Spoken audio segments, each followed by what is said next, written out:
안녕하세요. 어제 HAB가 지분 공시가 나왔는데 거기에 대한 설명이 나오는 뉴스 기사가 드디어 나왔습니다. 아침에 나왔는데요. 주총 직전에 나왔죠. 오전 8시에 나왔습니다. 170억을 투자해서 카티 기술을 확보했다고 하는데요. HAB 혼자 들어간 게 아니라 제약이랑 같이 들어갔습니다. HAB 제약이 20%, LB가 10% 합쳐서 지분 30%를 확보한 건데요. 이름은 베리스모 테라피틱스입니다. 항암 파이프라인 강화 및 생산기지 역할 이렇게 적혀 있는데요. 자, 먼저 카티 기술을 확보한 것에 대한 의의를 살펴보면은 HAB 리버세라닙은 2세대 항암제라는 것 자체만으로도 회의적인 시각들이 있어 왔습니다. 무슨 말이냐면은 아무리 효능이 좋아도 사실 효능이 좋으면은 되지 않느냐 하지만은 지금 이제 3세대 면역 항암제가 나오는데 2세대는 조금 한 세대 지난 한철 지난 항암제 아니냐 이런 시각들이 있는 거죠. 2세대 표적 치료제가 먼저 개발이 돼가지고 상용화가 돼서 2세대고 3세대가 2018년도에 노벨상을 받았던 작용기전이잖아요. 그게 뒤늦게 나왔기 때문에 3세대인데 3세대 면역항암제도 해결 못하는 것들이 아직도 많이 있습니다. 2세대 치료제가 해결하는 게 있고 3세대 치료제가 해결하는 게 있는데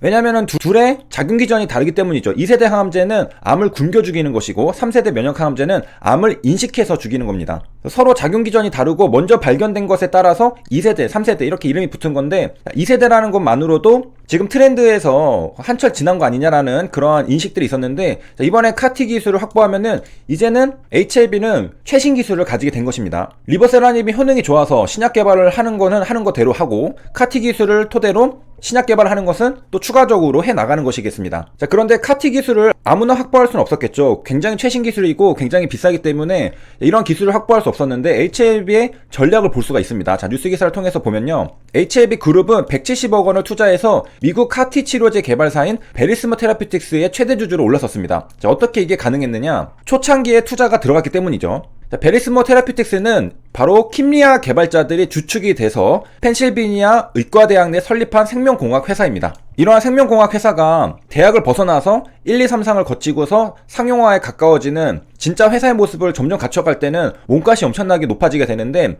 HAB 그룹은 아직 펜실베니아 의과대학 내에 있을 때 그때 투자가 들어간 것입니다. 굉장히 빠르게 투자가 들어갔기 때문에 카티 치료제의 기술을 확보할 수 있었던 것이고 그런데 아무 회사나 인수를 하면 안 되겠죠. 그런데 카티 치료제는 이미 시장에서 조금씩 나오고 있습니다. 그러면은 똑같은 카티 치료제라면은 경쟁력이 없겠죠. 여기에서는 카티 치료제를 더 업그레이드한 KIR 카 플랫폼 기술을 개발하고 있는 회사입니다. 자, 그래서 기존의 카티 치료제 대비 효과, 확장성, 안정성 등에서 한층 진보된 플랫폼 기술을 가진 회사를 인수한 것이고요. 자, 이 기술은 재발 뒤 약물 무반응성을 보이는 혈액암 및 고형암 등 다양한 암종의 환자들에게도 효과적으로 쓰일 수 있어 기존 카티의 한계를 뛰어넘는 차세대 카티 치료제로 평가된다. 그러니까 카티 치료제 자체가 최신 기술인데 그 카티 치료제의 다음 최신 기술을 확보를 한 것입니다. 그러니까 갑자기 하루아침에 지분 인수를 통해서 최신 기술의 최신 기술을 확보하게 된 게 HAB 그룹이라는 것이고요. 그리고 카티 치료제는 최근에 한국에 들어왔잖아요. 그래서 유명합니다. 국내에서도 킴리아가 지난 5일에 시판 허가를 받으면서 카티 항암제에 대한 관심이 더 고조되고 있는데 자, 그 와중에 카티 치료제의 더 업그레이드 버전을 가지고 있는 생명공학 회사를 인수한 게 HAB 그룹입니다. 그래서 카티 치료제는 어느 정도로 효과가 좋았느냐? 6개월 시한부 선고를 받은 6개월이면은 진짜 이제 얼마 안 남은 거거든요. 말기 혈액암 환자가 세계 최초로 상용화된 킴리아를 단 1회 여러 번도 아니고 한 번 투여하니까 완치에 가까운 치료 효과를 보여서 기적의 항암제라고 불리고 있습니다. 이것은 진짜 말도 안 되는 것인 게 6개월밖에 못 삽니다 했는데 한 번 투여 받으니까 완치가 돼버리는 겁니다. 우리가 고칠 수 없다라고 생각했던 게 한 번 투여로 고치가 되니까 굉장한 혁신적인 약이죠. 기적의 항암제라고 불릴만 합니다. 자, 그러한 작용기전을 가진 카티 치료제를 HAB도 이제 뛰어들었다 이렇게 우리가 볼 수가 있겠고요. HAB 그룹이 최대 주주로 올라섰기 때문에 컨트롤하는 것은 HAB 그룹이 되겠습니다. 그리고 진전 상황에 따라서는 엘레바처럼 HAB 그룹이 갑자기 100% 자회사로 만들 수도 있겠죠. 자, 그거는 뭐 진행 상황에 따라서 그렇게 할 수도 있다는 것이고 뭐 그렇다는 거 아닙니다. 자, 그 다음에 HAB 그룹이 잘하는 것들 중에 하나가 적은 지분율로 회사를 지배하는 거잖아요. 여기 보면은 향후에도 지분 투자에 대한 우선적 권리를 보유함으로써 지배력을 더욱 확대할 가능성도 열어놨다. 그러니까 뭔가 좀만 잘 된다 싶으면은 HAB 그룹은 한 번에 지배력을 더 확대할 수 있는 그러한 가능성도 초창기 투자가 들어갈 때 전부 다 그 생각을 해놓는다는 거죠.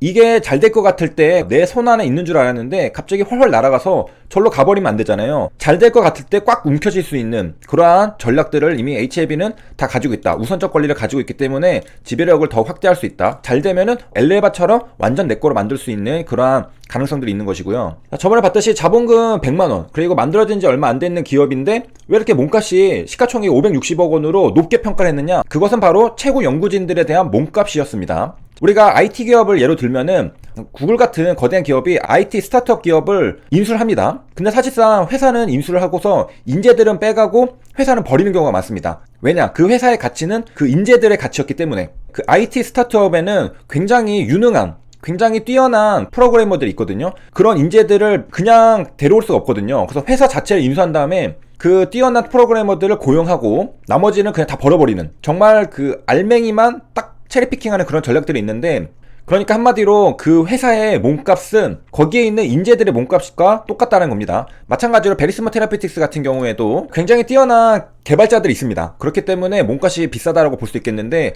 바로 미국 펜실베니아 의과대학에서 KIR 칼을 개발한 마이클 밀론 박사가 있고요. 개발자가 있습니다, 벌써. 그리고 세포와 바이러스 치료제 생산 시설이자 최초로 임상용 카티를 생산한 펜실베니아 대학 CBPF의 책임자 도널드 시걸 박사도 있고, 그러니까 생산 시설에 대한 기술을 이 도널드 시걸 박사가 가지고 있는 거죠. 그러니까 카 기술을 개발하는 박사도 있고 생산 기술을 가지고 있는 박사도 있고, 그 다음에 다수의 바이오벤처 인큐베이팅을 진행한 브라이언 킴 박사도 공동 창업자로서 지분을 보유하고 있습니다.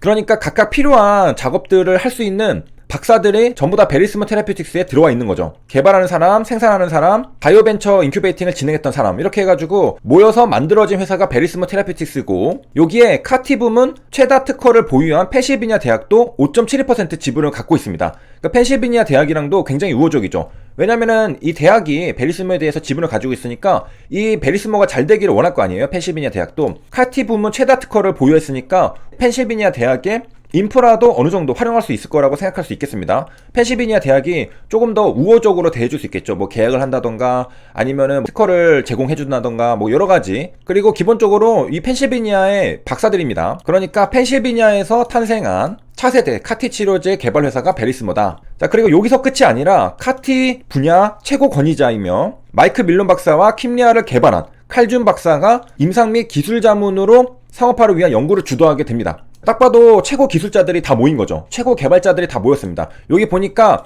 마이크 밀론 박사도 킴리아를 개발했고 칼준 박사도 킴리아를 개발했습니다. 그러니까 지분을 가지고 있는 이 마이크 밀론도 킴리아를 개발했고요. 아까 봤듯이 한번 투여하면은 6개월 시한부 선고를 받았던 혈액암 환자가 완치가 됩니다. 그 킴리아를 개발했던 사람들이 지금 연구를 주도하니까 엄청난 사람들이 모여있다는 것을 볼 수 있겠고, 560억 밸류에이션을 한 것은 어떻게 보면은 이분들의 몸값에 비하면은 굉장히 싸게 들어갔다라고 볼 수가 있겠고, 그랬던 이유는 이게 상업화가 되기 전에 아직은 대학교 내에 있을 때 초창기에 투자가 들어갔기 때문이 아닐까, 그렇게 생각을 해볼 수가 있겠습니다. 자, 이로써 HLB는 국내 바이오 기업 중 유일하게 1, 2, 3세대 항암물질을 파이프라인으로 모두 확보한 국내 바이오 기업이 되었습니다. 그리고 이제 30% 최대 주주로 지분 참여로 들어갔잖아요. 그래서 경영에도 참여 계획, HLB가 주도해서 신약 개발을 이제 들어가게 되고요. 지분이 HLB 제약이 20%로 더 많이 들어갔잖아요. HLB 제약은 우리가 생산 기지로 많이 알고 있습니다. 그렇기 때문에 카티의 생산 및 판매에 대한 권리를 이제 중장기적으로 확보할 계획이다, 이렇게 HLB 제약은 또 말하고 있습니다.